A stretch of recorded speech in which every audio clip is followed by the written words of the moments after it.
RC를 정말 공부를 잘해서 문제를 잘 풀게 되었을 때 느낌은 시간 내에 문제를 다 읽고 다 풀었다가 되시면 돼요.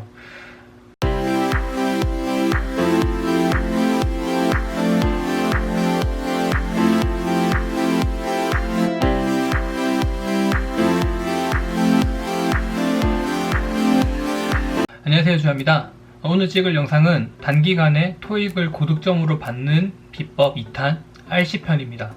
제가 LC편에서 말씀드렸듯이 토익의 꽃은 RC인데 이 RC를 정말 잘 푸셔야지 토익 고득점에 가실 수가 있고, LC는 뭔가 수동적이었다면 RC는 정말 능동적으로 적극성을 가지고 이제 문제를 접하셔야 되고 문제를 푸셔야 돼요. RC에서 가장 중요한 거는 문장을 정말 어떻게 잘 읽을지를 생각하면서 공부를 하셔야 돼요.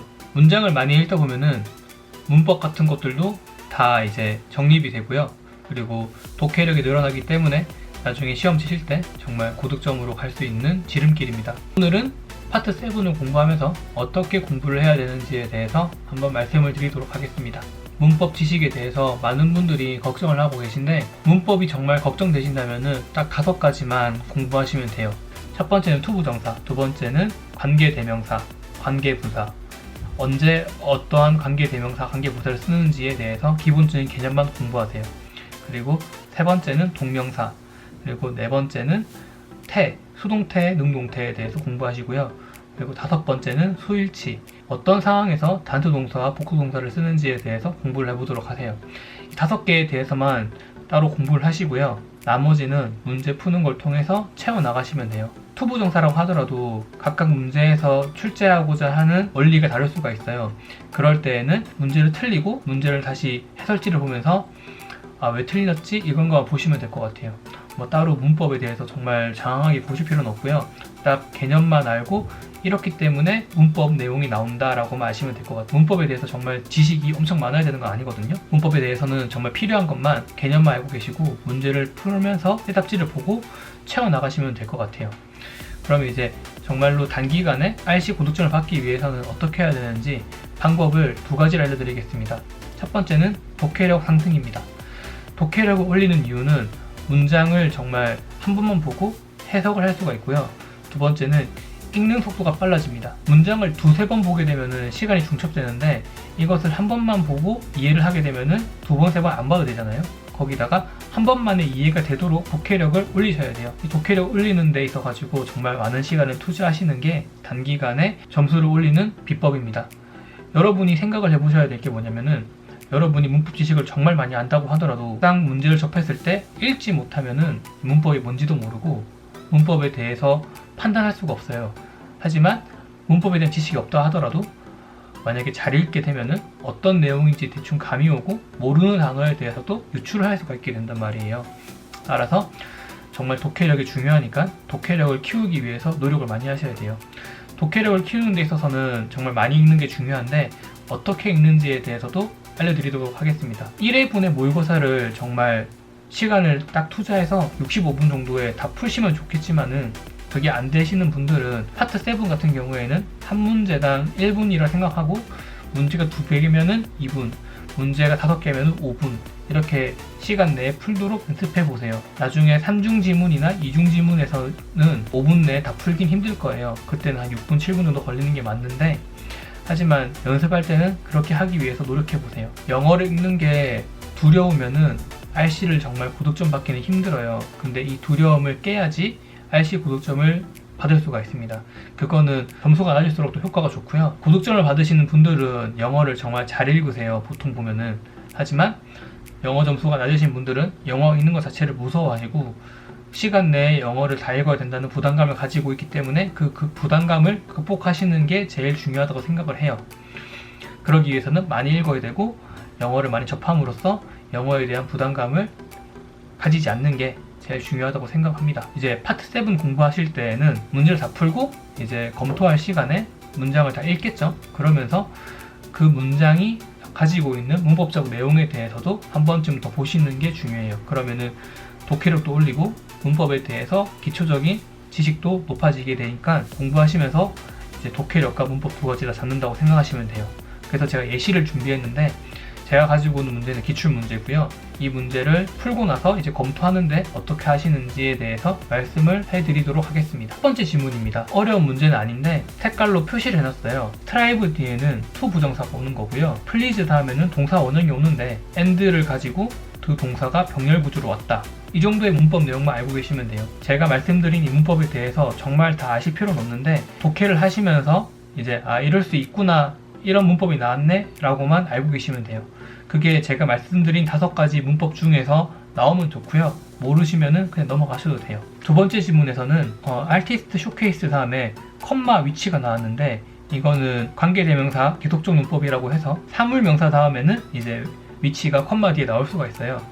그리고 encourage 다음에는 목적어가 오고 to 부정사를 취한다. artist라는 사람이라는 명사 앞에는 acclaimed라는 동사가 PP 형태로 수식을 한다. 사람 같은 경우에는 이러한 분사가 P 형태로 수식을 하거든요. 찬사를 받는 예술가이기 때문에 사람 입장에서는 환호를 받는 거잖아요. P 형태의 분사가 오는 경우고요. critic 같은 경우에 비평가인데 유망하고 존경받는 비평가이기 때문에 이렇게 PP 형태 뒤에 명사가 오는 거고요. exhibit이란 전시회는 발견될 수 있는데 이러한 사이트에서 발견될 수 있다라고 나오죠.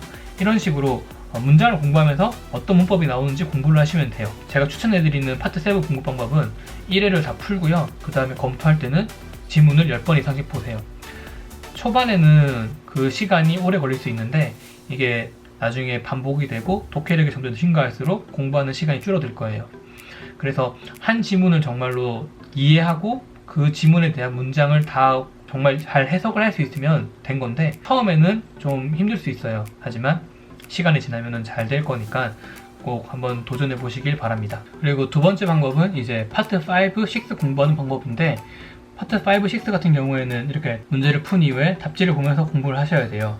모르는 문법이나 모르는 어휘 내용 같은 경우에는 다 외우셔야 되는데 문제가 정말 어떤 걸 물어보는지를 파악하시는 게 중요해요.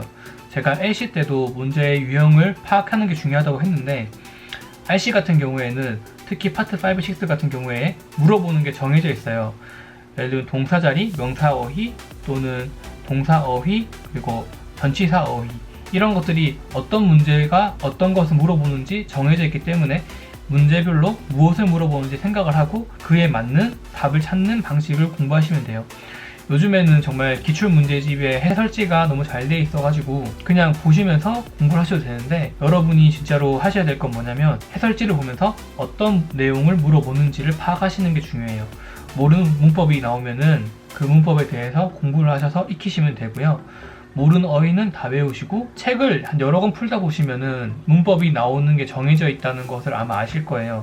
이게 이 문법이 또 나왔네? 아니면은 이 문법 같은 경우에 처음 나왔네 라는 것을 알게 되는데 각 문법도 한 10번 정도 보시면은 영어 학원을 다니면서 문법 공부를 하지 않아도 단지 책만으로도 다 맞을 수 있기 때문에 기출문제에 나와 있는 문법 내용만 다 아시고 계시면 돼요. 이 해설서에 해설이 어떻게 되어 있는지를 꼼꼼하게 읽어보시고 그리고 단어는 다 외우시면 됩니다. RC 같은 경우에는 정말 직접 읽고 그 정보를 가지고 문제를 푸는 거기 때문에 약간 능동성이 더 많이 들어가는 거는 맞아요. 그 귀찮을 수 있고 어려울 수 있는 이 영어를 한 번쯤은 극복하셔야 정말 여러분이 원하는 점수를 받을 수 있으니까 진짜 RC가 잘 안 되시는 분들은 영어 문장을 많이 읽음으로써 해석하는 힘과 독해력을 키우시고 그를 바탕으로 잘 해석하시면 돼요. 어차피 영어 수준이 너무 높지 않기 때문에 독해력이 바탕된다면은 진짜 단기간에 고득점을 받을 수가 있을 거예요. 800점 이상, 900점 이상의 점수는 어휘력이 좀 바탕되어야 되는데 그 어휘력은 단기간에 하긴 좀 힘들어요. 하지만 공부를 하면서 그 해설지에 있는 어휘만 다 알고 계신다 하더라도 정말 750점 이상은 그냥 받는다고 저는 생각을 해요. 문제를 풀고 나서 검토하실 때 진짜 열심히 공부를 하셔서 채워나가시는 걸 추천해드립니다. RC 같은 경우에는 하루에 2시간 이상씩은 꼭 공부하시고요. 꼭 문제를 풀 때 또는 지문을 읽을 때 쉬지 않고 다 읽는 연습을 하세요. 이게 집중력이 그 지문을 다 읽는 때까지 유지가 되어야 되는데 유지가 안 되고 그냥 중간중간에 휴대폰을 보신다거나 아니면은 다른 데에 신경을 쓰신다면은 독해력이 금방 늘지 않아요. 하지만 정말 문제 풀 때는 휴대폰을 끄고 정말 지문에만 집중을 하시고 검토하실 때에도 진짜 해석을 정말 열심히 해보세요.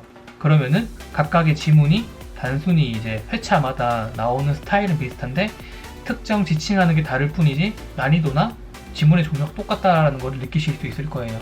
그리고 RC는 절대로 책에다 낙서를 하시면서 푸시면 안 되고요. 따로 연습장을 가지고 연습장에 답을 마킹하는 방식으로 공부를 하고 마지막에 10회차 때 풀 때 그때 진짜 한번 풀어보세요. 그때는 낙서하셔도 되니까 최대한 책에 낙서를 하지 않고 풀어보는 연습을 하시는 게 중요해요. 책에 낙서를 하면서 공부를 하면은 물론 그 순간적인 집중력은 좋을 수 있는데 실제 시험에서도 그렇게 뭐 책에다 낙서를 한다고 해서 뭐 크게 뭐 위반하는 건 아니지만은 문제 푸는 것보다 낙서에 더 집중을 해서 정말 문제를 풀어야 할 때는 낙서를 안 하면은 불안해져서 또 문제가 안 풀릴 수가 있어요. 그렇기 때문에 최대한 문제를 풀 때는 공부할 때도 마찬가지고 낙서를 하지 않고 문제를 풀어보도록 하세요. 검토할 때도 마찬가지고요. 그렇게 매일매일 조금씩 하시다 보면은 나중에 한 3회차, 4회차 때부터는 확실히 공부 시간이 줄어들 거예요. 목표 점수가 낮을 때에는 파트 7의 연계형 지문은 다 푼다 생각하지 마시고요. 한 번으로 찍는다 생각하세요. 그리고 찍을 때에는 한 번으로 일렬로 세워야지 이 지문은 뭐 B 5개, 이 지문은 C 5개 이렇게 찍으면 안 돼요. 연계형 지문은 그냥 한 번으로 찍는다 생각하시고 문제를 푸시고요. 파트 7의 연계형 지문을 제외하고 나머지 다 푼다고 생각을 하세요. 토익 시험의 경우 상대평가인데 남들이 다 맞추는 문제는 틀렸을 때 감점이 좀 크고요. 남들이 다 틀린 문제는 틀리면 감점이 안 되거나 되더라도 조금밖에 안 돼요.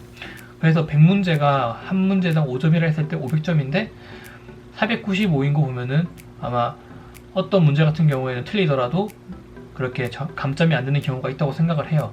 아마 대부분의 영어 강사님들도 그렇게 동의하실 건데 남들이 맞춘 문제를 틀리면은 감점이 더 크기 때문에 파트 7의 앞부분은 정말 다 맞으셔야 돼요. 그 목표로 공부를 하세요. 파트 7의 후반부로 갈수록 틀리는 문제가 있다 하더라도 감점이 안 될 수가 있어요. 남들이 다 맞추는 문제를 다 맞춘다고 생각을 하고 공부를 하세요. 내가 만약에 목표한 문제가 70문제다, 80문제다 이거에 따라서 무조건 공부할 때는 시간 제한을 65분에 맞춰놓고 하세요. 시험 치러 가게 되면은 떨리고 긴장이 되기 때문에 여러분이 무조건 평소에 문제를 풀었던 것보다 더 시간이 오버될 거예요. 그래서 평소에 연습할 때는 65분에 대한 시간 제한을 두고 공부를 하시고요. 그 65분 동안 여러분이 목표한 거를 다 풀기 위해서 노력하세요.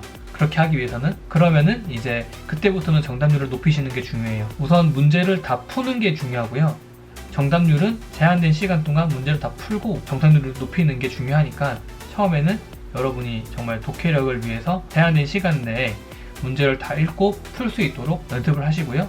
그 다음에 이제 제한된 시간 내에 문제를 풀 수 있다가 되면은 정답률을 높이도록 연습을 하세요. 그게 정말 빠른 시간 내에 파트 5, 6, 7을 공부하는 방법입니다. 단기간에 공부를 해서 영어 성적이 필요하신 분들이 많을 것 같은데 처음에는 어려울 수 있지만 이게 시간이 지나고 차츰차츰 그 걸리는 시간이 줄어들기 때문에 여러분이 정말 노력만 하신다면은 목표한 시간 내에 여러분이 목표한 점수를 받을 수 있다고 저는 생각을 해요.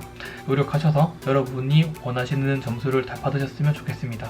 그래서 첫 번째는 독해력을 키우자. 그리고 두 번째는 문법을 공부할 때 책에 있는 것만 공부하자. 이 두 가지는 꼭 생각하셔서 공부하시고요. 모르는 게 있으면 언제든지 댓글 남겨주시면은 제가 확인하는 대로 바로 댓글 달아드릴 테니까 물어봐 주시면 감사하겠습니다. 제가 영상을 준비한 건 여기까지고요. 제 영상이 도움이 되셨거나 공감이 가셨다면 구독과 좋아요 눌러주시고 꼭 여러분이 받을 수 있는 최고 점수에 도달했으면 좋겠습니다. 이상으로 영상을 마치겠습니다. 감사합니다.